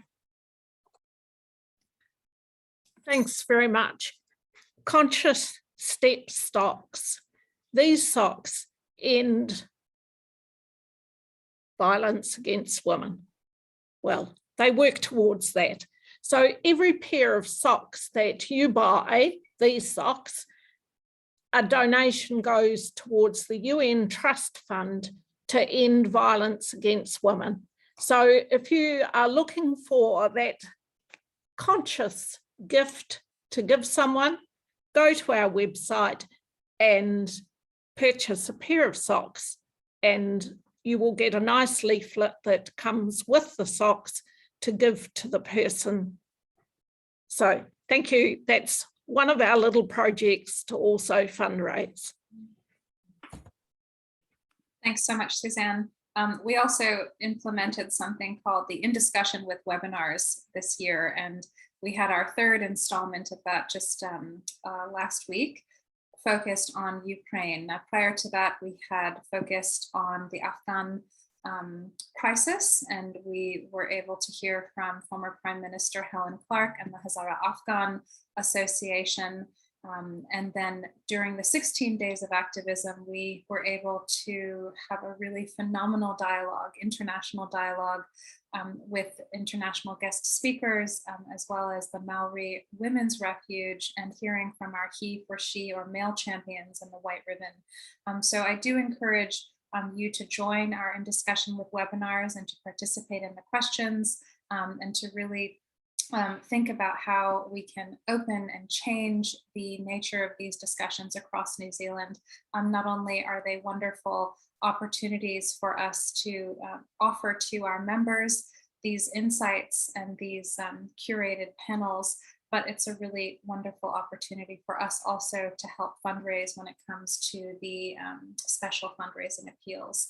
Now I'm going to hand it over to Catherine around the communications and social media, and we'll start wrapping up the board report. Thank you. Over to you, Catherine. Thank you, Tara. Certainly communications and marketing and social media is something that's very important to UN Women, and obviously, you know, being on the board over the last 6 months to really amplify the incredible work that we do, but also bring along more people along this journey with us. So there's been a concerted effort to consolidate communications and social media to amplify UN Women communications and messages. This has meant a deliberate approach to our member newsletter and gathering pertinent information for it via our UN Women Aotearoa channels. Social media has become increasingly important for our members and wider audience engagement through Facebook, Instagram and Twitter. We reach thousands of people, not only in Aotearoa, but all across the world. So thank you, Tara. Wonderful. Thanks so much, Catherine. So finally, on board membership. So following the AGM last year in May of 2021, the board welcomed Loretta Kama as president. Sadly, unfortunately, due to unforeseen circumstances, Loretta tendered her resignation from the board in August 21. The board would like to extend its gratitude to Loretta for her time spent contributing to the mission of UN Women Aotearoa New Zealand, not only during her tenure as president, but also as a board member. The board elected Tara Singh as interim president of UN Women New Zealand in August 2021 until the AGM today in June of 2022. It has been an honor personally to be able to step into this role unexpectedly and help to drive forward UN Women's goals in line with the Joint Partnership Plan with UN Women New York. Ricky Woods was elected as a board member at the 2021 AGM, and she has proven to be an extraordinary addition to the board, partnering with Suzanne McNabb to coordinate a successful 16 days of activism campaign and UN Women's Aotearoa New Zealand's wonderful group of empowerment volunteers. The board co-opted both Erin Peacock and Catherine Vander Meulen during the 2021 year, and their skills and expertise, business acumen, fundraising acumen have contributed greatly to the success of the board in 2021 and 2022. And like I said, particularly in relation to fundraising and corporate partnerships. The board would like to acknowledge the immense contribution of Suzanne McNabb in her role as immediate past president during the years of 2021 and 2022. Suzanne, I cannot say enough, she has worked tirelessly to support the mission of UN Women Aotearoa New Zealand, and she is a committed advocate for women and girls. We will have a further thank you later, but I would like to highlight that we are all volunteer board members, and it's really wonderful when you have individuals like Suzanne who come together to really further UN Women Aotearoa New Zealand and UN Women's mission. The board would also like to send a very warm thank you to board member Anna Cameron. Anna will be stepping down from the board today at the 2022 AGM, but she has been an extraordinary asset to the UN Women Aotearoa New Zealand board. She's been a committed member of the Auckland Regional Committee, and we are so very grateful, Anna, for your contribution, both past and continued, to making the world brighter for women and girls here in New Zealand and across the Pacific. We do look forward to welcoming a full complement of experienced, inspiring women and men as the new board members for the coming year. So the future is bright for women and girls, and on behalf of the board of UN Women Aotearoa New Zealand, we thank you very much for listening to and being part of our board report. So upon the completion of the board report, I will move that the board report for 2021 is accepted. And do I have a seconder for that? Please unmute yourself to second or raise your hand. Happy to second. Thank you so much. Is there any discussion? And if there is no discussion, all those in favor of the acceptance of the board report as just read being accepted, please say aye or raise your hand. Great, thank you so much. Now I'm going to move that the annual accounts for the 2021 financial year be accepted. Now these were the certified audit reports for the financial year ending 2021. And so do I have a seconder for that? Yeah, I'm happy to second, Tara. It's Aaron. Thank you so much, Aaron. If there's any discussion on the floor,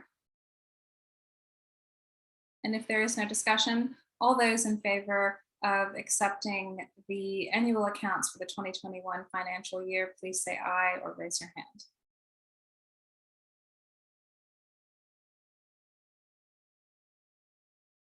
Thank you. Now, I am going to make another resolution that the current membership fees, which stand at unwaged or student at $20 per annum, waged at $60 per annum, and organizational for $100 per annum, will remain the same from January 1st, 2023 until the 31st of December, 2023. Do I have a seconder for that?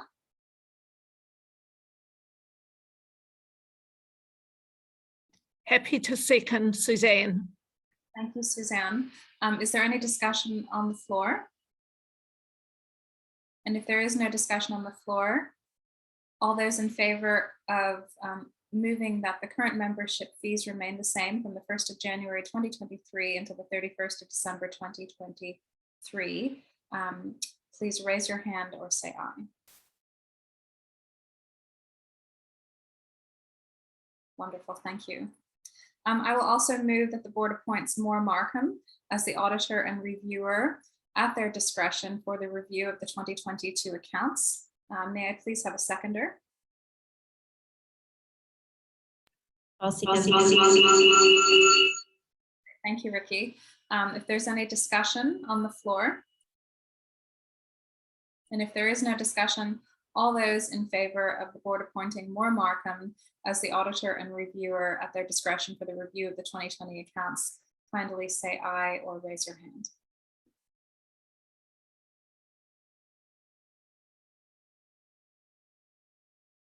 Wonderful, thank you.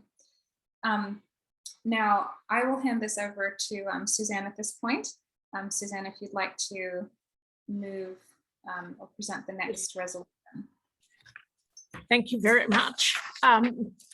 Nominations were called for president, and one nomination, that of Tara Singh, was received.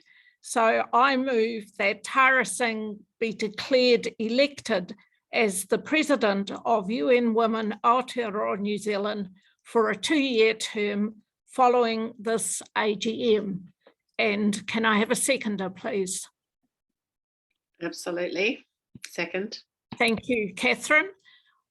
All those in favour, please raise your hands.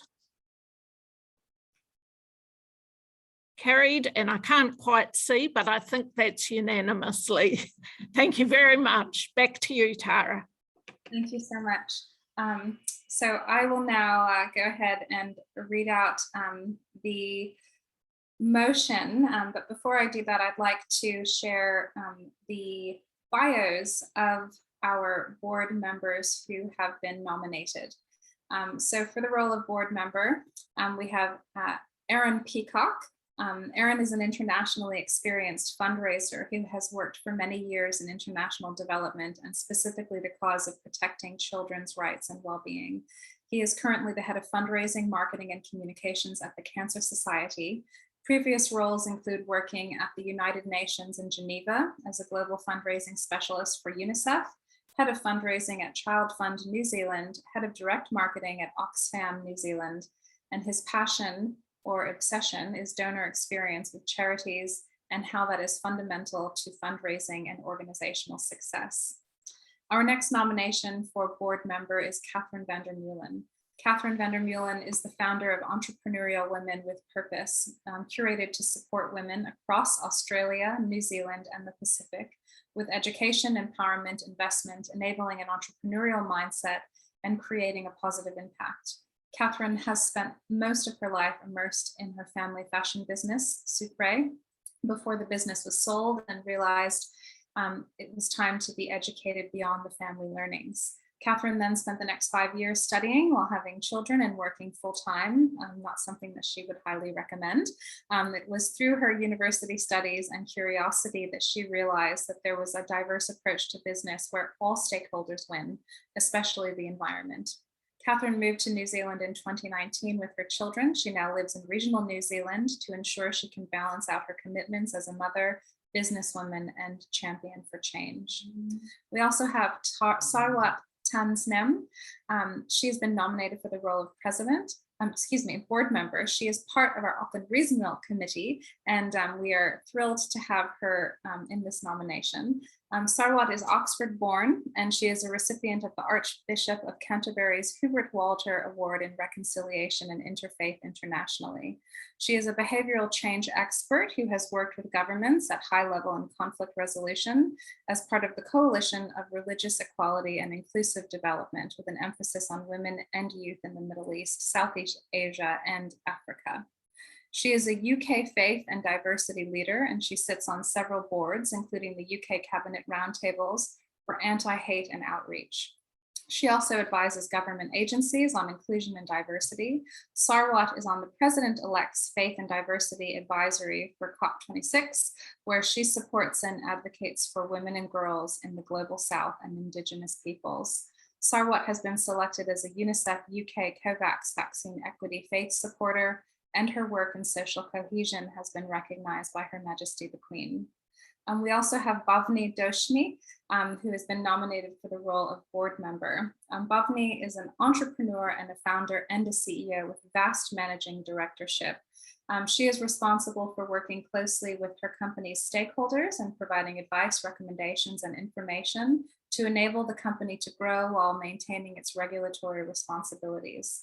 She is a member of various prestigious global organizations, including Global Women, Women's Presidents Organization, and Gopio New Zealand.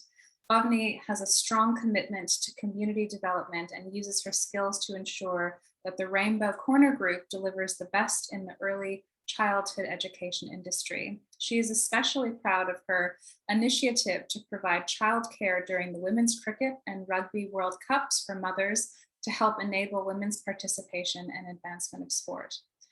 We also, last but not least, have nominated for the role of board member Cassandra Slumsky.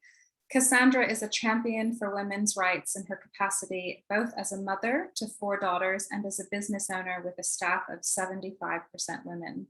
Having personal experience that forced Cassandra to fight for years to regain her own strength, confidence, and character, she is very passionate about helping women of domestic violence.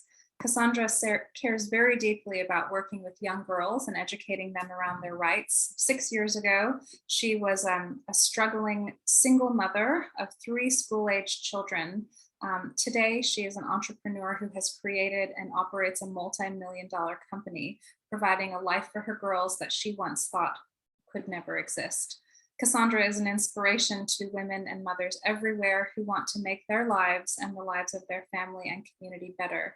And she aims to do everything that she can do to prevent other women from finding themselves in similar situations to what she found herself in at such a young age. So that, as you can see, we have an extraordinary group of nominated board members, and I will move that Erin Peacock, Catherine Vandermeulen, Sarwat Tasnim, Bhavni Doshi, and Cassandra Slumsky be declared as elected as UN Women Aotearoa New Zealand board members for a 2-year term. May I kindly have a seconder? Very happy to second, Suzanne. Thank you. If there's any discussion amongst the board or amongst the floor, and if there is not, all those in favor of the aforementioned individuals being declared elected as UN Women Aotearoa New Zealand board members, kindly say aye or raise your hand. Fantastic. Now moving along, I would like to have 2 co-options today. So we will be co-opting 2 board members, board member Suzanne McNabb, who has just completed her term as immediate past president, and also Justine Ross. Now, Suzanne McNabb has been actively involved in women's issues and gender equality over many, many, many years. She is a convener of the New Zealand Council of Trade Unions, CTU Women's Council. She has organized and chaired several biennial women's conferences, represented the CTU on the National Advisory Council on the Employment of Women, which reports to the Minister for Women for 7 years. and she has been a convener of the Pay for Equity Coalition. Suzanne has served as board member of UN Women Aotearoa New Zealand before being elected as president, and has held the role of immediate past president for the last year. Our second co-option today is Justine Ross. Justine Ross is a farmer and a climate activist from Central Otago. Lake Hawea Station is Australia's first climate positive farm and is pioneering new animal welfare practices. She is a best-selling author of Every Bastard Says No, with a second book due out in 2023. She has worked on several boards in New Zealand, including the Play It Strange, Elevating and Supporting At-Risk Youth, and she's judged the AMP Do Your Thing Awards for 6 years, and is now proud to be working with UN Women Aotearoa New Zealand. Justine is a trade speech language pathologist and co-founder of 42 Below Vodka. I will move that Suzanne McNabb and Justine Ross be co-opted as UN Women Aotearoa New Zealand board members for a 2-year term. May I kindly have a seconder? I'm happy to second. Tara, it's Aaron. Thank you so much, Aaron. Is there any discussion amongst the floor? And if there is no discussion amongst the floor, all those in favor of Suzanne McNabb and Justine Ross being co-opted as UN Women Aotearoa New Zealand board members, please say aye or raise your hand.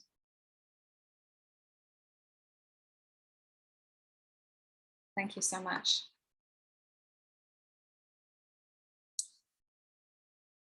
Now we have about 3 minutes to go, and we want to spend the next few minutes.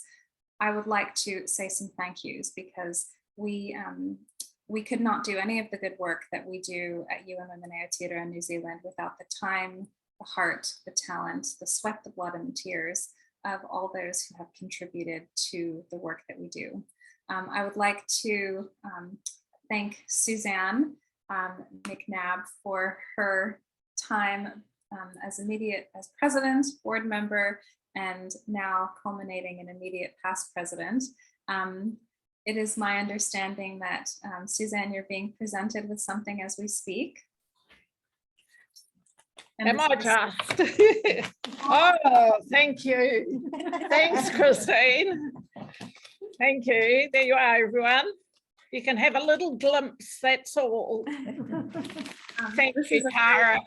Very small token of our depth of gratitude for your contribution, both past, present, and future, to UN Women Aotearoa New Zealand. I would also like to thank Anna Cameron, who will be stepping down this year. Anna, I understand you were supposed to be hosting our Auckland Regional Committee in Auckland, but about COVID has sort of interrupted that. And it looks like the gift that we had hoped to present to you in person is on its way being couriered to you. So we do hope that you feel our immense gratitude on receiving that, and thank you so much. I would also like to thank our members and our volunteers and our empowerment partners, ANZ and Trilogy, our advocacy partners, Everblue, Women's Leaders Institute, Dunedin Ventures, and our in-kind donors, of which we have many, but specifically Colenso BBDO, Cassie Roma, and Erin Jurgalet. I'd also like to thank our contractors, Effie Boats, for accounting for Charities Trust, and our extraordinary executive officer, Madison Walker, of whom she holds everything together for our volunteers, our voluntary board, and really helping to make UN Women Aotearoa New Zealand work. If you ever have any questions or would like to connect further with UN Women Aotearoa, whether that's on a corporate basis or if it is as to help set up your membership, or have any other thoughts about how you would like to collaborate, Madison would be your first, will be in excellent hands with Maddie. I would like to thank everyone for their participation, and UN Women Aotearoa New Zealand, as it's been mentioned, is a membership-based organization and with a charitable status, and our voluntary board works closely with organizations that have like-minded goals individuals and UN Women field teams to learn about the needs of women and girls and to share resources with our members, wider advocacy groups and communities. We also lobby the New Zealand government to support initiatives for women's issues. Women's empowerment for us is about contributing to the projects that deliver better outcomes for women and girls in their communities, and we cannot do any of this without you. We would love to have your involvement, your participation, your support, however that looks to you. You may become a monthly member, which, as was mentioned, is the lifeblood of what we do. Join a regional committee or our group of empowerment volunteers. Consider partnering your company with us to help continue to do the good work as an empowerment or advocacy partner. Join the global or New Zealand community of WEPs as a signatory. There are so many ways to support women and girls here in New Zealand and around the Pacific. And we thank you in advance for your compassion and your action. So now I have the delight of calling declaring the meeting, annual general meeting of UN Women Aotearoa held on Saturday, June 18th, closed at 12:31 p.m. Thank you everyone for spending your morning with us and now into the afternoon. It's been a delight, and we'll keep the Zoom open and we'll stop recording now because this is a wonderful opportunity for everyone to say hello to each other, to congratulate our new fantastic board, and also to just generally come together as a community. So Maddie, if you don't mind, kindly stopping the recording and everybody jump in and say hello. And before we leave, I don't know if Rangitanoa, yet Rangitanoa is still on the call. And before we jump into mass chaos of our extraordinary community of saying hello, I'd like to invite Rangitanoa to help close our meeting formally. So Rangitanoa, over to you, please.